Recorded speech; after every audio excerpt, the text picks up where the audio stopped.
Jadi imersif itu kan artinya membenamkan. Membenamkan apa?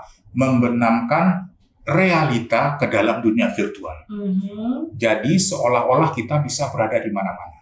Nanti kalau kita menggunakan immersive teknologi itu Mbak Maudy, maka Mbak Maudy bisa seolah-olah berada di Candi Borobudur, seolah-olah berada jalan-jalan di mana. Museum harus melakukan transformasi digital, museum harus memperbaharui dirinya dan menjadikan Mbak Maudy itu yang namanya teknologi itu bagian dari permuseuman.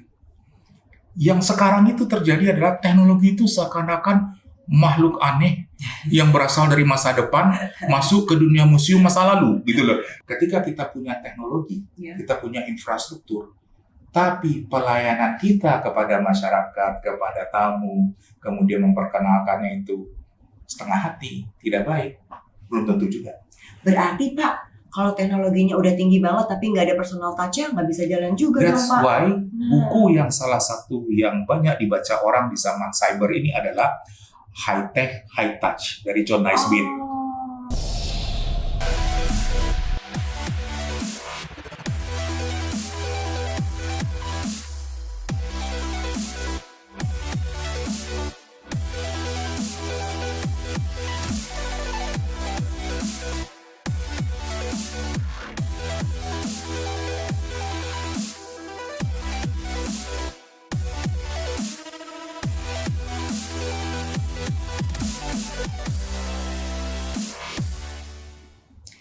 Halo Sobat Budaya, selamat datang dalam podcast Budaya dari Dinas Kebudayaan Provinsi DKI Jakarta. Masih bersama saya Maudy Kusnaedi. Diharapkan melalui podcast ini akan menjadi platform guna mempromosikan juga meningkatkan apresiasi terhadap seni dan budaya khususnya yang ada di Provinsi DKI Jakarta. Dan podcast Budaya ini berlangsung di studio podcast Budaya di Dinas Kebudayaan Provinsi DKI Jakarta. Luar biasa, keren ya. Nah, pada hari ini, pada episode kali ini, kita akan bicara mengenai pemanfaatan teknologi imersif di museum. Apa ini ya yang dimaksud dengan teknologi imersif? Kita akan bicara dengan narasumber yang pakar di teknologi digital, ekonomi, bisnis digital, juga transformasi digital di Indonesia. Ada Bapak Riri Satria. Apa kabar Bapak? Kabar baik. Terima kasih waktunya ya Pak. Terima kasih banyak dari datang ngobrol-ngobrol di sini ya Pak. Senang hati. Kita dengar imersif teknologi aja nggak ngerti nih. Ini apa yang dimaksud ya Pak Riri? Mbak Maudy pernah nonton film Avatar nggak? Pernah. Di mana ada orang seolah-olah masuk ke dalam dunia yang lain. Betul. Itu immersive technology. Okay. Artinya sebuah teknologi yang memungkinkan kita seolah-olah berada di dunia virtual sendiri. Jadi immersif itu kan artinya membenamkan. Membenamkan apa? Membenamkan realita ke dalam dunia virtual. Jadi seolah-olah kita bisa berada di mana-mana. Nanti kalau kita menggunakan immersive teknologi itu Mbak Maudy, maka Mbak Maudy bisa seolah-olah berada di Candi Borobudur, seolah-olah berada jalan-jalan di mana. Jadi seperti itu kira-kira. Fungsinya teknologi imersif dalam pemanfaatan pengembangan seni dan budaya gitu. Nah, itu dia. Jadi kalau immersive teknologi itu ada dua jenisnya tuh Mbak Maudy. Yang pertama virtual reality, yang kedua augmented reality. Kalau virtual reality itu memang kita masuk ke dunia virtualnya tuh Mbak Maudy. Kita masuk ke sana. Artinya kita dari dunia nyata terjun ke dalam dunia virtual. Tapi kalau augmented reality, kita tetap di dunia nyata, cuma di-touch secara virtual. Tiba-tiba wajah kita jadi muda. Gara-gara ada filter kamera. Itu augmented reality. Jadi ada dua tuh, kita yang terjun ke dunia maya atau kita tetap di dunia nyata tapi diberi sentuhan sesuatu yang tidak nyata. Berarti ini yang tadi Bapak sempat sebutkan bahwa kalau kita menggunakan teknologi imersif, jadi seolah-olah saya nih bisa jalan-jalan ke Candi Borobudur gitu. Betul. Itu yang virtual itu ya Pak ya? Iya, virtual reality. Dan kemudian ketika wajah Mbak Maudy nanti di-touch dengan gimana gitu, kayak avatar gitu, we have augmented reality. Oh, tapi bisa kitanya juga. Bisa gitu. kitanya juga. Ini kayaknya teknologi ini mulai hits itu ketika zaman pandemi kali ya Pak ya? Sebetulnya teknologinya sudah lama. Jadi kalau saya pribadi ya, Mbak Modi sudah bersentuhan dengan teknologi itu tahun 2016. Waduh. Jadi dengan virtual reality itu saya 2016. Saya belajar kuliahnya itu tahun 95. Jadi kebetulan saya kuliah di Fakultas Ilmu Komputer UI. Saya udah belajar kuliah itu virtual reality. Bahwa di tahun-tahun ke depan akan ada virtual teknologi ini ya. Betul Bang Modi. Bahkan kecerdasan buatan saya kuliahnya tahun 90. Yang AI ini Pak Iya maksudnya? Betul. Oh, jadi sekarang nih. Sekarang baru booming Bang Modi. Baik, Pak, nih ya, kalau kita ngomongin seni dan budaya, ini sebagai beberapa para pelaku seni dan budaya gitu misalnya, punya anggapan, kalau udah berurusannya sama bisnis, sama teknologi, itu kayaknya kamu seni dan budaya itu bisa beriringan apa enggak sih, Pak? Gitu. Nah, jadi memang kalau secara tradisional banyak orang pendapat kayak gitu, Mbak Modi. Iya. Kenapa? Karena kalau kita bicara bisnis, ekonomi, itu kan analytical. Analitis. Kalau bicara sosial budaya, emosional. Betul. Nggak nemu dua dunia. Betul. Yang satu secara logika nggak pantas tuh, nggak cukup hitung-hitungannya mau bikin pementasan budaya, uangnya nggak balik tuh, gitu secara bisnis. Betul. Nah, sejak beberapa tahun terakhir mereka kawin, tapi kawinnya sukarela tidak paksa. Jadi mereka itu sudah merge bahwa sekarang itu dunia kesenian, kebudayaan itu sudah masuk ke teknologi sudah masuk ke dalam, ditandai dengan munculnya istilah digital society dan smart society 5.0. Artinya teknologi akhirnya masuk ke semua sendi kehidupan Mbak Modi. Mulai dari bisnis sudah jelas, tapi belakangan masuk ke dalam olahraga. Teknologi masuk, gitu ya, misalnya e-sport. Bahkan sepak bola pun masuk teknologi VAR. Sekarang udah bisa tuh ya dicek ya. Ternyata tidak gol gitu kan. Ternyata offside. Kemudian, dan yang menarik adalah rumah tangga juga sudah begitu. Gimana tuh Pak? Kan ada yang namanya smart house. Jadi kalau Mbak mau dimasuk, pintunya terbuka sendiri, listriknya mati sendiri, itu semacam. Juga kebudayaan kesenian. Tapi ada bahaya yang mengintip. Artinya kalau Mbak mau ditahu, kan ada namanya serangan cyber. Serangan terhadap infrastruktur internet. Nanti serangan itu masuk ke rumah tangga. Oh, kalau kita pasang di dalam rumah tangga, ya. Mereka bisa aja masuk, apa sih istilahnya, nge-hack gitu ya Pak ya? Jadi tiba-tiba pintu rumah Mbak Maudi di-hack. Nggak mau kebuka. Nggak bisa kebuka. Iya, saya nggak bisa keluar gitu kan. Makanya saya emang nggak mau Pak, saya pakai itu mah nggak apa dikunci aja. Karena orang budaya. Budaya betul Pak, karena seorang teknologi. Kalau Bapak kan berarti ada tindakan preventifnya ya. Iya, betul. Pak, kita bicara langsung kepada intinya bahwa bisa mensupport seni dan budaya ini dalam bentuk apa Pak? Selain tadi kan misalnya dulu zaman pandemi itu ada istilah ini loh Pak, apa namanya? Jalan-jalan virtual itu loh Pak, ya kan? Ada hal-hal yang kayak gitu. Nah selain itu kalau kita mau bicara lebih kepada para pelaku budayanya gitu, gimana Pak? Jadi gini Mbak Modi, kehadiran teknologi dalam kebudayaan seperti misalnya museum atau apapun seperti itu ada 6 fase, 6 generasi. Yang pertama sekedar website. Jadi pokoknya ada websitenya, museum anu, galeri anu, ada websitenya. Itu sudah menggunakan digital itu kan pasti. Yang kedua sudah ada interaksi. Oh kita sebagai tamu dari negara manapun, wilayah manapun bisa nanya-nanya. Yang kedua. Yang ketiga branding. Untuk branding, dan dia pakai branding, sudah bisa di branding, ini media sosial. Yang keempat transaksi. Beli tiket. Atau beli merchandise, transaksi. Yang kelima itu adalah virtual tour. Nah, yang Mbak mau disebut tadi, virtual tour. Jadi kita bisa virtual tour. Jadi bisa jalan-jalan, kita dari layar kita masuk ke dalam ini semacam. Dan yang keenam adalah learning ecosystem. Nah, ini kayak gimana Pak? Nah, learning ecosystem itu kembangan dari virtual tour, tapi di samping bisa menikmati apa yang disajikan di sana, kita juga bisa mendengarkan mungkin kuliah dari Profesor Anu tentang artefak itu. Iya. Dan kita juga punya forum diskusi, bisa saling bertukar antar orang yang berminat di situ. Dan itu tidak hanya virtual tour, karena dia learning ecosystem, orang juga bisa berkumpul di real world-nya di sana, tapi di sana itu dia bisa menyentuh kalau ini keterangannya apa itu secara virtual. Iya. So we have learning ecosystem. Nah, itu adalah yang terakhir. Dan ini kan juga sebagai ini ya Pak, usaha untuk bisa menarik generasi muda gitu ya, yang sekarang itu untuk datang ke museum. Soalnya kalau kita mikir museum, pasti kuno nih gitu kan Pak. Dan banyak penghuni lain.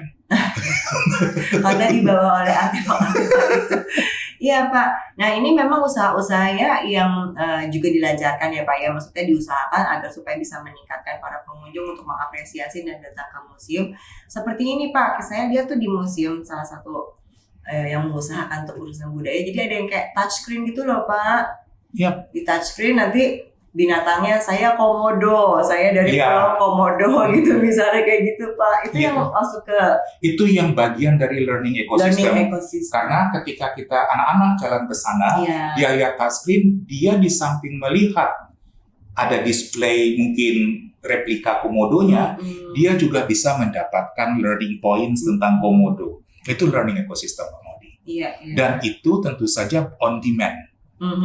Dia harus kapan dia butuh ada itu sudah tersedia. Nah Pak, apakah semua nih museum-museum, kan museum juga di bawah Dinas Kebudayaan ya Pak ya, apakah mereka sudah bisa mengaplikasi teknologi imersif ini di museum-museum? Saya yakin bisa. Karena apa? Karena beberapa museum sudah mengimplementasikannya. Kalau kita lihat museum di Singapura sudah menggunakan. Iya. Jadi harusnya bisa, tidak ada halangan.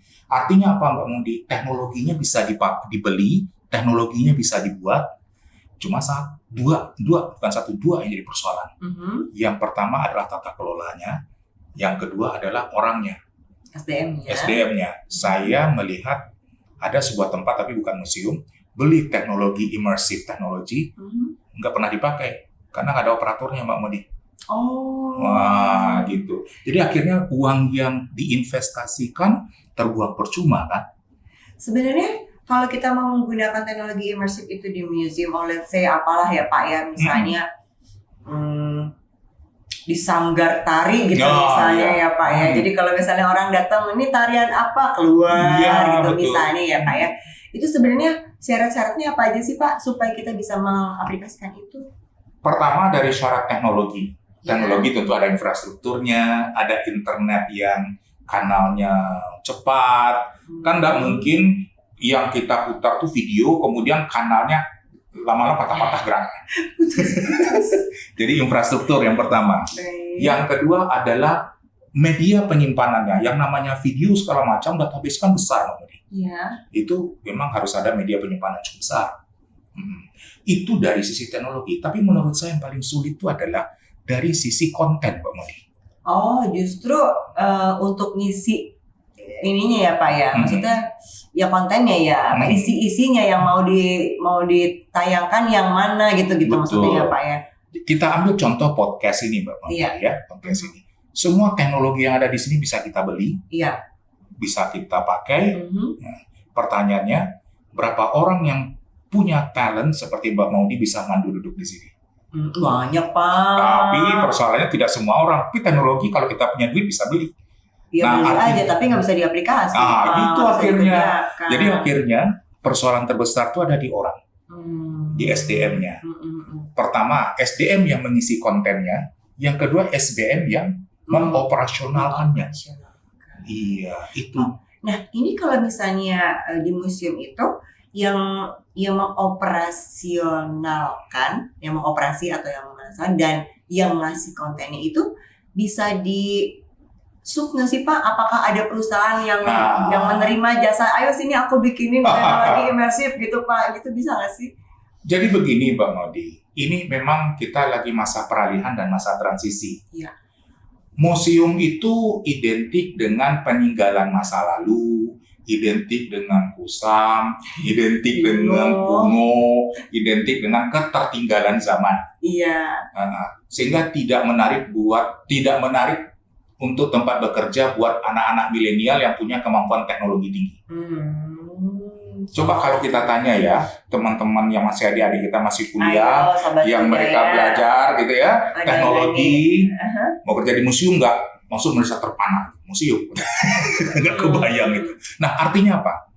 museum sendiri harus melakukan transformasi digital dulu. Ini yang tadi sampaikan. Ya, jadi museum harus melakukan transformasi digital, museum harus memperbaharui dirinya dan menjadikan Mbak Modi itu yang namanya teknologi itu bagian dari permuseuman. Yang sekarang itu terjadi adalah teknologi itu seakan-akan makhluk aneh yang berasal dari masa depan masuk ke dunia museum masa lalu, gitu loh. Benda asing gitu ya Pak. Aduh. Jadi museum itu sekarang tidak bisa dikatakan museum itu hanyalah berbicara masa lalu. Dia boleh mendisplay situasi masa lalu Mbak Modi, tetapi menggunakan teknologi masa depan. Seperti yang Mbak Modi sebut tadi, supaya anak-anak muda generasi milenial tertarik ke situ. Nah, berarti secara teknologi bisa. Nah, tapi untuk bisa mengadakan SDM yang bisa mengoperasionalkan dan bekerja di museum, that's it. Itu tantangannya. Itu tantangannya. Emang susah banget Pak, harus sarjana S2 gitu misalnya, atau harus apa sih Pak? Apakah kita bisa ikut workshop gitu untuk bisa, misalnya kan gini Pak, misalnya di museum itu kan ya mudah-mudahan saya nggak salah, tapi kan suka ada kayak usaha-usaha untuk mengajak para anak-anak muda entah menjadi volunteer, entah jadi tour guide, entah apa. Nah itu boleh nggak sih Pak dijadikan misalnya workshop nih, gimana caranya mengaplikasikan teknologi imersif di museum? Itu bisa nggak sih Pak? Bisa. Oh bisa. Bisa. Itu soal itu bisa. Tetapi mengisinya yang tidak mudah kan sekali lagi. Itu kontennya ya. Kontennya sekali lagi. Misalnya untuk mengisi konten menerangkan tentang sebuah benda kuno. Iya. Itu kan dosen bisa. Tapi beda loh Mbak Modi. Keterampilan atau skill dimiliki seorang dosen ketika dia berdiri di depan kelas dengan ketika berdiri di depan kamera. Dua hal yang beda tuh. Betul. Itu. Dosen kalau berdiri di depan kelas pede, depan kamera keringetan. Anggap aja mahasiswa Pak, anggap aja ini mahasiswanya. Begitu juga kalau kita ya di depan kamera masih nggak apa-apa, begitu depan mahasiswa jadi panik. Tapi berarti gini Pak, itu kan makanya mungkin ada usaha-usaha misalnya seperti kayak duta-duta wisata, kayak duta museum kah, atau misalnya Abang None gitu kan, mereka yang bisa menyampaikan hal-hal itu gitu kali ya Pak. Betul sekali. Dan memang tidak bisa dimungkiri lagi. Sekarang tuh harus kerjasama antara insan-insan kebudayaan, insan-insan kesenian dengan insan-insan teknologi. Harus duduk bareng. Itu tuh. Harus duduk bareng. Sekarang tuh nggak bisa kita mempertahankan ego sektoral. Saya orang berkebudayaan, kamu orang engineering, nggak bisa lagi. Tapi harus dicomblangin Pak, harus ada paririnya gitu. Saya di dua-duanya malah. Iya. Ini kayak pariri-pariri gini bisa difotokopi nggak ini, diperbanyak nih paririnya? Saya berdoa sih enggak ya, sebab kalau saya difotokopi, waduh banyak pengganti, susah dapat job. Nah, dia bisa mengatakan pariri. Tadinya saya bacanya sudah panjang tuh, pakar teknologi, ekonomi, bisnis, transformasi digital. Nah Pak, sebenarnya kita tuh perlu waktu berapa lama sih untuk mempersiapkan ini nih di masa-masa transformasi ke digital ini? Emang lama banget Pak? Oh enggak sebenarnya. Enggak, karena Bapak orang teknologi kali. Kalau saya yang gaptek gini mungkin lama. Enggak juga. Kenapa? Yang penting itu adalah pimpinannya punya visi. Begitu pimpinan punya visi, dia bikin target 1 tahun jalan. Maka 1 tahun itu dia bikin beberapa strategi, nyiapin infrastruktur, nyiapin teknologi, nyiapin database, nyiapin orang, nyiapin konten, jalan. Iya. Saya berani bilang 1 tahun, kelar. Selama komandonya jalan, ini mah yang di bawah-bawah tinggal ngambil pakarnya ya. Pak Riri nanti bikinin skemanya, ini stepnya harus apa gitu ya Pak? Ya kurang lebih begitu, membuat strategi organisasi lah seperti itu ya. Gimana caranya? Pak emang biayanya besar banget Pak kalau kita mau menerapkan ini. Maksudnya gini loh, memang seperti yang tadi Pak Riri jelaskan, ini apa sih akan menambah manfaat ya buat museum ya, ada nilai tambah. Mereka bisa berkomunikasi dengan luar negeri, dengan umum, anak-anak muda bisa datang, tapi modalnya itu loh Pak. Sekarang analoginya gini Mbak Modi. Pertanyaan saya, apakah setiap museum harus punya studio podcast yang lengkap? Rasanya tidak, karena bisa sharing. Jadi ini bisa dipakai, ada sebuah Seperti Kementerian BUMN itu punya ruang podcast sendiri di gedung kantor BUMN yang bisa dipakai oleh BUMN yang mau. Artinya apa? Sharing resource. Ya. Nah, jadi kalau konsep kita sharing resource tidak mahal. Tapi kalau di benak kita pikirannya setiap museum punya infrastrukturnya, alamak, berat itu Mbak. Iya. Nah, tapi kan Pak, dia datangnya ke tiap museum yang berbeda. Nah, justru itu pimpinan tertinggi yang harus bisa mengatakan bahwa kita tidak perlu membuat sumber daya yang sebanyak itu, kita bisa sharing resource saja. Jadi museum-museum misalnya di Muhammadiyah, museum yang berada di wilayah Jakarta Utara, dia cukup memiliki infrastruktur immersive teknologi yang sharing. Toh begini Mbak Maudi, mau servernya ada di Museum Wayang, atau servernya ada di Museum Bahari, Fathahillah, atau di sini, nggak ada bedanya. Oh, server mah bisa di mana aja ya Pak, nggak harus selalu satu-satu di museum gitu ya Pak. Oh, oke. Jadi kenapa kenapa kita tidak punya satu server pusat untuk immersive reality museum sak-DKI, sak-Jakartanya? Itu bisa juga. Bisa, sharing kita kan. Berarti tidak perlu ada masing-masing itu satu server kan Mbak Mudi. Itu jauh lebih murah. Nah ini nih fungsinya bisnis digital ini ya Pak ya, untuk masalah pengeluarannya gimana pengoperasiannya supaya bisa lebih efisien, supaya bisa lebih. Artinya misi kita untuk menerapkan teknologi untuk melestarikan, memajukan kebudayaan jalan dengan biaya yang efisien. Benar. Dua itu jalan. Iya Pak, iya. Itu sebenarnya. Menarik juga. Gimana Sobat Budaya? Sudah ada yang mau berdaftar kah masuk? Ya kan Pak? Ini perlu nggak sih Pak? Gimana caranya untuk menarik para anak-anak muda itu atau orang-orang teknologi yang tadi Papa bilang, oh kalau saya kan orang teknologi gitu, orang teknik bukan orang budaya. Akhirnya mau, mau gitu gimana ya Pak supaya kita bisa sama-sama memajukan gitu. Apalagi ini kan salah satu persiapan juga untuk menuju Jakarta sebagai kota global. Iya, global city. Global city itu kan budaya katanya harus diangkat. Ekonomi, bisnis semua. Dan Jakarta sudah mendapatkan pengakuan dari UNESCO sebagai the city of literacy loh. Sastranya. Iya. Tahun 2020. 2020 pada 2022. Sudah. So kita itu sebetulnya memang the city of culture secara umum. Bukan hanya global city tapi ini spesifik untuk culture nih, Jakarta adalah senternya. Iya. Jadi memang untuk mewujudkan itu, kulturnya memang harus, wisdom kulturnya dilestarikan, teknologi tinggi untuk menunjangnya. Kira-kira gitu Mbak Mudi. Baik, nih Pak, tadi Bapak sempat ngomong kalau yang di rumah nanti bisa menarik itu tuh Pak, ada kemungkinan buruknya gitu kalau di-hack gitu. Nah kalau di museum bisa juga tuh Pak? Pasti bisa. Oh bisa juga? Pasti bisa. Dan justru itu ada ilmunya cyber security. Dan itu bagaimana, gini pertanyaan Mbak Mudi, analoginya gini, Pak Riri, kalau kita bikin rumah, ada potensi rumah kita dicuri nggak? Ya pasti. Kemalingan, gitu ya, kemalingan, masuk pencuri, masuk, pasti ada. Ya. Tapi itu tidak akan menghalangi kita untuk membuat rumah kan Mbak Mudi? Kita justru siapkan rumahnya lebih kuat supaya nggak dibobol maling gitu. That's my point. Sehingga cyber security-nya lebih kuat, sehingga tidak dihantam oleh hacker. Baik. Lagi Pak, nanya lagi. Sabar ya Pak ya, saya tanya-tanya terus nih. Mumpung ada Pak Riri nih soalnya ya, Sobat Budaya. Kalau misalnya kita bisa live, pasti banyak yang mau nanya sama Pak Riri nih. Saya wakilin aja dia pertanyaannya. Terus gini Pak, kalau misalnya bikin museumnya dengan teknologi imersif, gitu ya. Ini udah pasti dijamin apa yang kita tadi bicarakan bahwa ya anak-anak mudanya pasti datang deh nih gitu.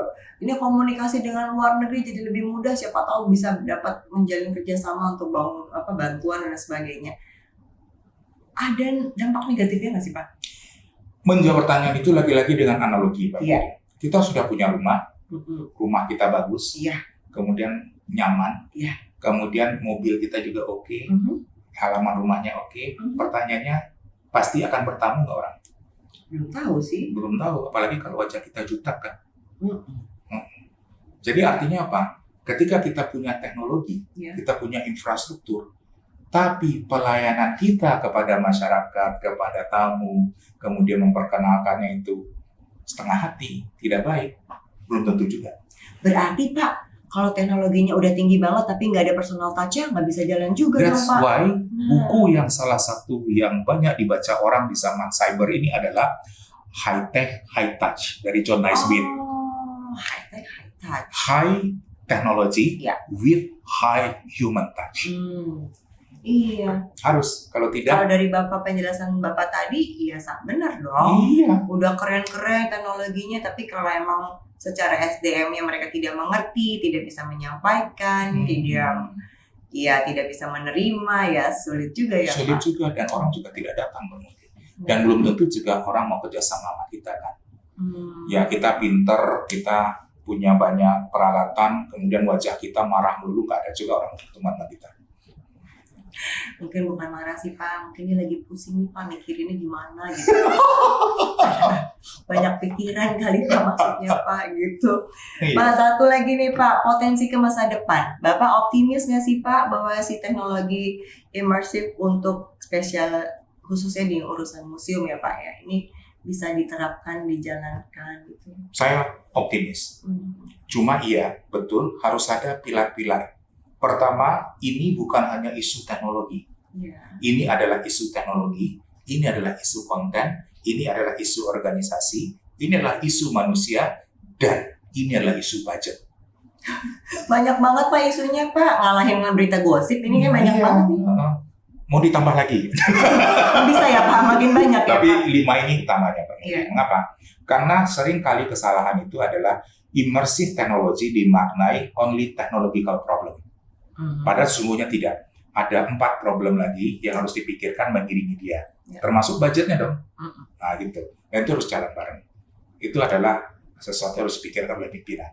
So ini bukan hanya isu teknologi, tapi isu konten, isu kebudayaannya, kemudian isu organisasi, isu budget, sebagainya. Tapi dengan berbagai isu yang tadi Bapak jelaskan yang bikin deg-degan itu, kita tetap bisa membuka kemungkinan bahwa kita bisa jalan kan Pak? Bisa jalan, 5 itu ditangani, jalan. Ya, gitu. Saya ingin mengatakan bahwa 5 itu bukan faktor penghalang, tapi adalah faktor penunjang yang harus diselesaikan untuk bisa jalan. Bukan penghambat, tapi dia...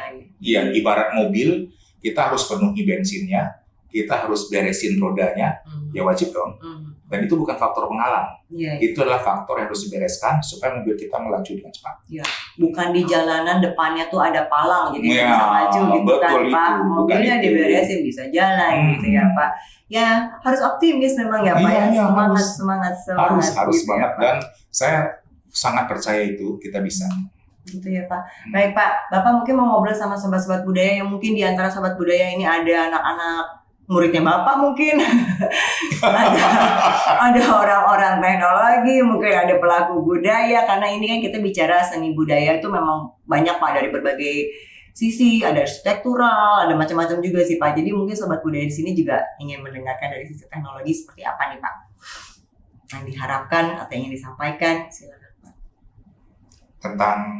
Tentang si teknologi imersif ini untuk si museum dan budaya misalnya Pak.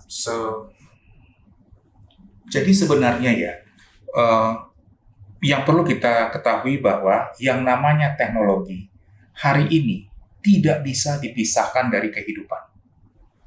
Dia tidak lagi berada di ruang steril kayak dunia engineering sendiri, tidak. Teknologi itu adalah part of the life, dan dia nyatu dengan kebudayaan, nyatu dengan ekonomi. Sekarang tuh kita sudah sulit untuk memisahkan tuh Mbak Maudi. Sangat sulit. Ketika kita bicara teknologi, orang akan bertanya, untuk apa? Itu untuk kesejahteraan kita, untuk kenyamanan kita, dan itu kita bicara kebudayaan. Dan itu harus dengan harga yang masuk akal, dengan efisien, kita bicara ekonomi. So itu harus dilihat sebagai sebuah kesatuan dan tidak bisa berpikir terkotak-kotak. Jadi buat teman-teman anak-anak muda, mari mulai kita tinggalkan berpikir terkotak-kotak, kita lihat bahwa ini adalah sesuatu yang harus nyatu. Walaupun kita nggak mungkin jadi Superman yang bisa segala-galanya, tapi kita tahu bahwa ini adalah sebuah kotak yang harus diisi bersama-sama. Kebetulan isinya kita ngisi di daerah ini. Tapi kita tahu bahwa ini nggak mungkin kita isi sendiri. Maka paslah dikatakan Jakarta Kota Kolaborasi. Gitu Pak Mori. Baik, terima kasih banget Pak Riri. Ini untuk mengingatkan, kadang-kadang kita paham betul yang namanya harus kolaborasi, harus kerjasama, harus membuka wawasan, membuka pandangan, memberikan mencoba kesempatan-kesempatan untuk bekerja sama juga gitu ya Pak. Tapi kadang-kadang emang kita perlu diingatkan kembali nih Pak. Karena kadang-kadang kita suka punya apa ya Pak ya, ada dari pengalaman-pengalaman sebelumnya gitu loh Pak. Jadi kadang-kadang karena belum mulai kita udah kayak ini susah nih kalau sama ego sektoral kadang-kadang. Betul Pak. Ego sektoral. Gitu. Baik Sobat Budaya, mudah-mudahan apa yang disampaikan sama Pak Riri ini ya mengenai teknologi imersif atau tadi yang gampangnya virtual gitu ya atau augmented gitu ya, yang bisa kita sebenarnya kalau dalam kehidupan sehari-hari mungkin sebenarnya kita juga sering lihat, nggak usah ke museum, mungkin di mall juga udah banyak kali ya Pak ya. Iya. Atau dimanapun gitu ya, sebenarnya itu menjadi bagian dalam kehidupan kita dan perlu dipahami bahwa perlu keterlibatan kita juga, support dari kita juga untuk bisa sama-sama menerima perkembangan teknologi ini dalam dunia seni dan budaya. Gitu ya Pak kira-kira. Yes, agree. Terima kasih banyak Pak Riri, kapan-kapan kita ngobrol lagi ya Pak ya. Terima kasih juga. dong Pak itunya Pak, apa si virtualnya gitu Pak, biar kita bisa lihat gitu. Alatnya kan susah, harus ke kantor saya. Nah, kalau gitu kita ke kantor Pak Riri deh. Saya juga mengucapkan terima kasih sama Sobat Budaya yang sudah bergabung dan juga kepada Batik Gobang yang sudah mensponsori baju batik hari ini. Mudah-mudahan Batik Gobang juga mungkin bisa pakai teknologi imersif, nanti pakai motif-motifnya jadi bisa hidup, ondel-ondel gitu ya Pak. Pakai AI. Desainnya pakai AI. Desainnya bisa pakai AI dengan sejarah. Wah seru banget deh pokoknya. Jadi Sobat Budaya pastikan tetap bersama kami dalam podcast Budaya untuk episode-episode berikutnya. Jika ada kritik, ada saran, ada pertanyaan silahkan dikirimkan melalui Instagram kami ya. Atau juga memberikan komen-komen di YouTube kami ya. Saya Maudy Kusnaidi pamit dulu dari hadapan Anda. Kita pamit Pak. Dadah Sobat Budaya. Dadah.